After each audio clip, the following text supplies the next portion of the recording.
Oh, gosh. There's so many people. That's a great question.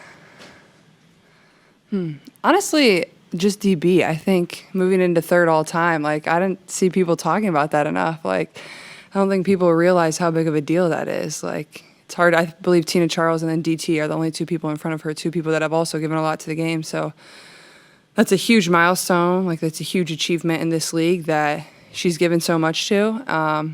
And I've only been her teammate for a short period of time, but I've also been a competitor and played against her my rookie year, and she was one of the hardest people we had to go up against. And trying to game plan for her is really difficult. So honestly, I think, more people could give her flowers and appreciate what she's not only done recently, but what she's done over the course of her career. From the media and the fans, the excitement and the energy around this team is absolutely palpable. Can you describe what it's like to be right in the middle of it? Man, I mean, it's fun. Like, this is what gets you up every single day. Like, me and Lexi were just stretching in the locker room. We're like, man, how lucky are we that this is our job? Like, this is so fun. We get to play in front of, I don't know how many this arena sits, 18,000 or so. Like, that's absolutely incredible. And I was just talking to Steph, and I told her, like, the energy in this building last time we were here last season, like, was really fun. It was a really fun place for us to play. So, as a competitor, like, these are the games that you really love and you enjoy. And, I mean, for me, like, I get excited for every single game, no matter who it is, no matter who we match up against. And, I think this team is just trying to find our identity at the same time. I thought we didn't play our best versus Atlanta last time, but, how great of an opportunity it is for us today to come back here and, really turn things around like that we didn't do in the first matchup. So excited about that. You were a little girl. Somebody told you that in years' time, something this big. I mean, it's hard to say because, I always dreamed of playing in this league. I dreamed of playing in front of big crowds. I think it being on the magnitude that it is kind of hard to imagine. A lot of people didn't believe that women's sports would be in the moment that it is today. And that's like when people ask me like where I think it's going to continue to grow, it's still like a really hard question for me to answer because not many people thought we'd be here right now. So I think really sky's the limit, and we're just going to continue to grow the game, and hopefully a lot of young girls and young boys too want to play basketball or want to be whatever they want to be when they grow up. So I think it's really sky's the limit, and it's just going to continue to grow, and I'm lucky to be a part of it. Mm-hmm. Mm-hmm.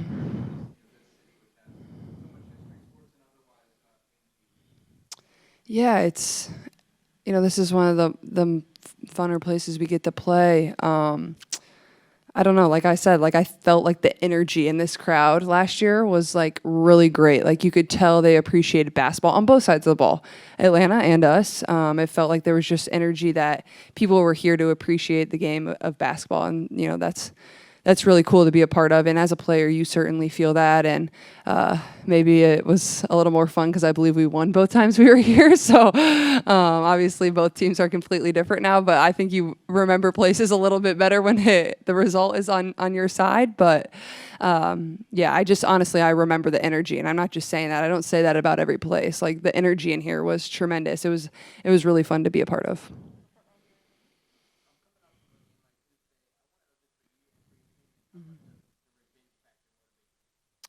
Yeah, I mean, I don't think it's so much revenge. I think it's a lot of the things that we looked at yesterday and even this morning. I think it was a lot of things that were controllable for us. And how do we fix that and make those little tweaks? It wasn't like huge things that we did completely wrong. It was just little areas that they exposed us in throughout the game that during the game we weren't able to adjust and shut down. And I think we've made some good adjustments, and I assume they're going to do the same even though they won. There's always things you're going to change from game to game. So just being aware in game of things that are working and things that aren't working. I think we need to do a little bit better job of that. And but yeah, you go back and watch the film. That's what's kind of unique about this type of situation. The film you're watching is the game you had just played. So it's a little weird, but also at the same time you can use that to your benefit.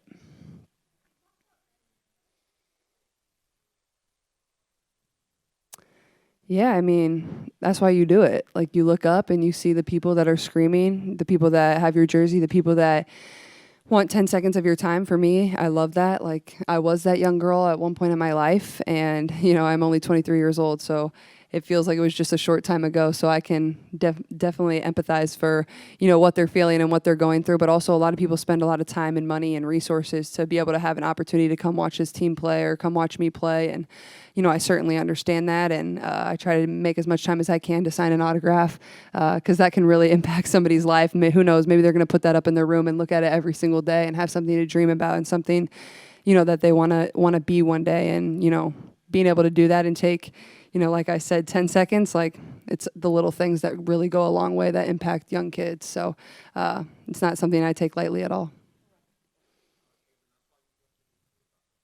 Oh, yeah, that was awesome.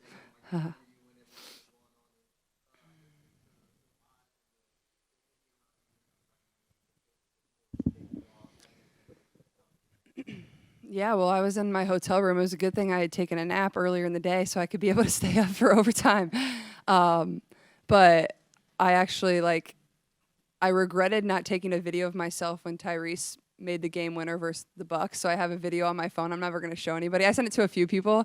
I videotaped myself, the final play, and I have my reaction in real time, and it's a pretty iconic video. Maybe one day everybody will see it, but no, not right now. But, I mean, that team, they seriously never get up. They find a way to defy the odds. You go back and look at the ESPN probability tracker, and I think it was 99.7% for the Knicks last night. That's just crazy. They seriously never get up, and Aaron Nesmith, I thought, played a tremendous game as well. I know Ty made the big shot to force it to overtime, but Aaron was really the one that carried us back in, and he deserves a lot of credit. But that entire team, and Coach Carlisle does a great job with them. He doesn't get enough credit either. So it's great being in Indianapolis right now. People are loving basketball, but it's always been a basketball state, so it's fun to be a part of. Yeah, first of all, I just want to take this opportunity to send our thoughts and prayers and well wishes to the Irsay family. Certainly we lost a legend. What Jim Irsay and his family have meant to the city of Indianapolis, the state of Indiana, and sports in the state of Indiana is immeasurable. And we're thinking about his family and sending all of our well wishes.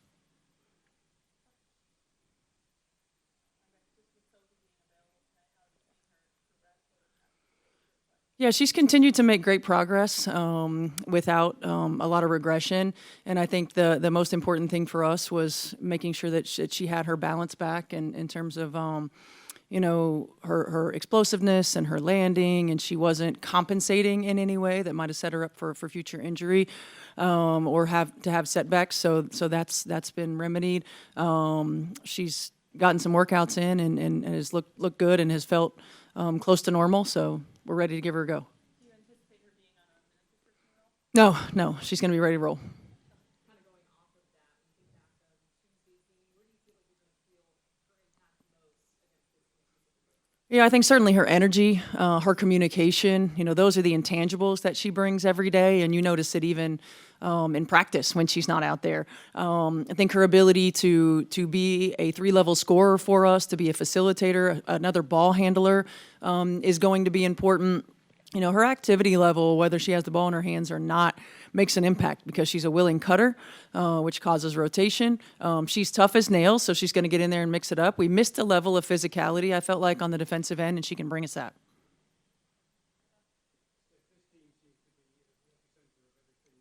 Mm-hmm.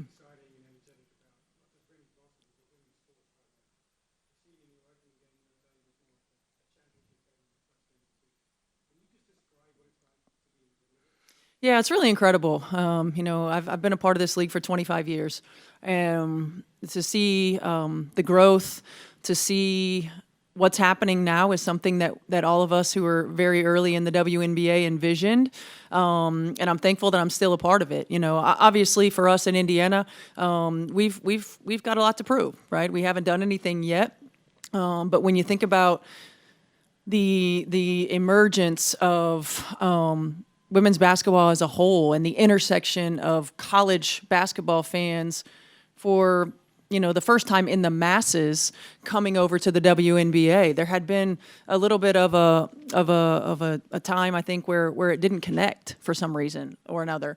And now it's moving the needle in ways that we had always hoped. So it's really exciting. I'm excited to be a part of it. Of course, I'm excited to work with this great group of women that we have. On the floor, we got a long way to go. We're getting better every day. But enjoying this for them And always, when we get an opportunity to walk into a sold-out arena, thinking about the pioneers, right, who laid the foundation for us to be able to play in the WNBA, the ones who played overseas for years and decades and never got to play in this league, and the ones who were a part of it in its very early years and its infancy, and just we stand on their shoulders every time that we get to step out in an arena like this with a full fan base, and we're forever grateful and thankful.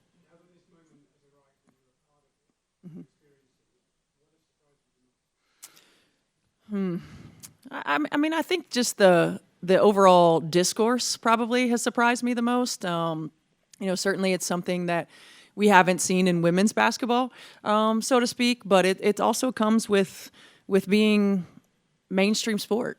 And I think that's the greatest compliment, is that we're finally mainstream sport. But I would say that's what surprised me the most.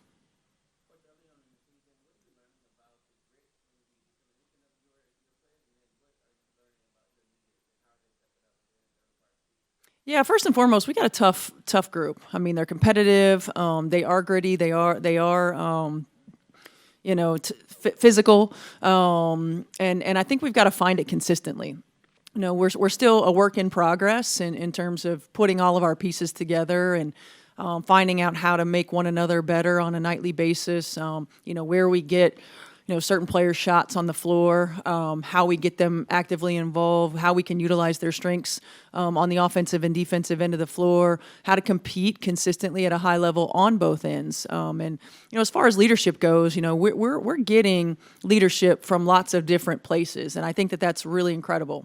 We have veterans who are leading from the front, leading from the side, leading from the back. We have young players who are leading, by example in everything that they do, who are learning from our veterans, who are finding their voices. So it's a really good combination of players that we have in our locker room.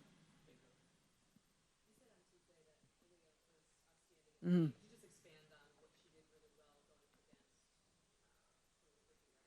I think first and foremost, the one thing that I appreciate so much about Aaliyah is she's an elite communicator.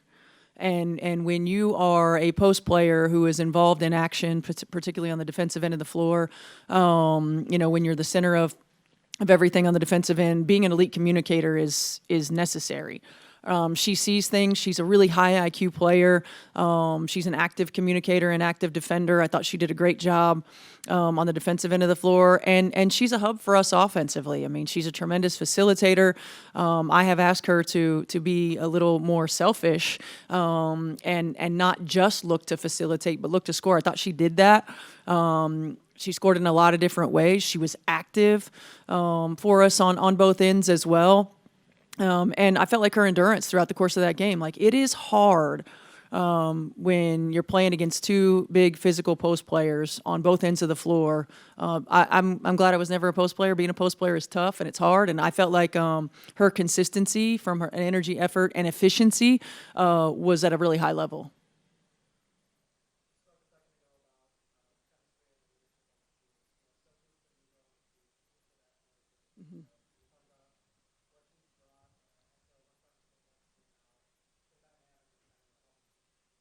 Yeah, Sophie is she and Lexi are both really our plug and play type of players. I think they can fit in many different systems and on many different teams. They're high energy, they're unselfish, they know how to play off of one another and off of other people. They're willing cutters, which opens things up. And of course, if you're a willing cutter, Caitlin and Aaliyah and Kelsey are going to find you. And so for to have a player like Sophie, who has the experience that she has, playing with other elite players, Diana and BG, being two of them, to understand what it means to play with elite players and to come into our organization and bring what she brings. I mean, she's a light when she comes in and steps into the gym is really important. And her and Lexi, they're similar in how they play and how they impact the game, and we need those types of players who can impact the game in more ways than just the stat sheet. You see them in the stat sheet, certainly, but they both have the ability to impact on both ends with things that don't show up in the stat sheet.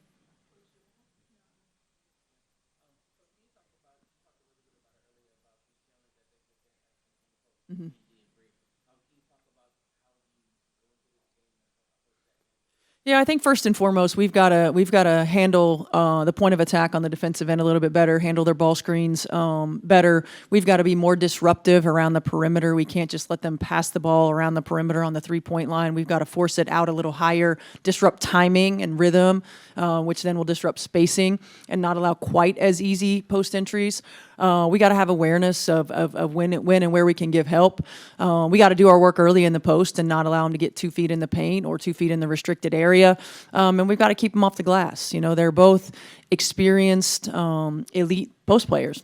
They're both high IQ players, and they've got experience here and internationally. And so we're not going to stop them necessarily. We just have to try to make their lives a little bit more difficult. Mm-hmm. You're answering a lot of questions here about strategy, mm-hmm. But I imagine going back to just the fire around the team, you're also going to have to manage players in a different way. So maybe all of you have never experienced anything like this. So how do you tackle that? Yeah, you know, I think, you know, having been a player and have a lot of players on our staff, you know, we approach it in just being really transparent and honest.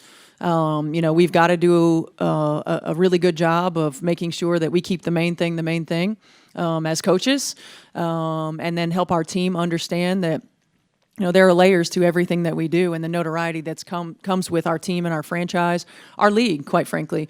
And while that's nice and that's exciting, it's not why we're here. Right, we're here to play basketball. We're here to do our jobs. We're here to be the best that we can be, and as coaches, we're here to put these players in positions to be the best that they can be. So just, you know, being honest about those things. We've got a lot of weapons on our team. You know, we've got to be able to sacrifice, you know, the me for the we. We've got to be able to understand that on any given night, anyone can get going, and we got to find the hot hand. We've got to find the right play, the right pass. You know, the ball tends to find you. And we've got to have balance. You know, the other night I think we had 3 in double figures. You know, our shot distribution wasn't where we need it to be. In order for us to be our best, you know, we've got to have 6, 7, you know, potentially 8 people in double figures. So the ball's got to move. And so we just have those honest conversations, and then we're trying to tweak and figure out what the right rotations are, what the right lineups are, and where we get our team the ball in the right positions.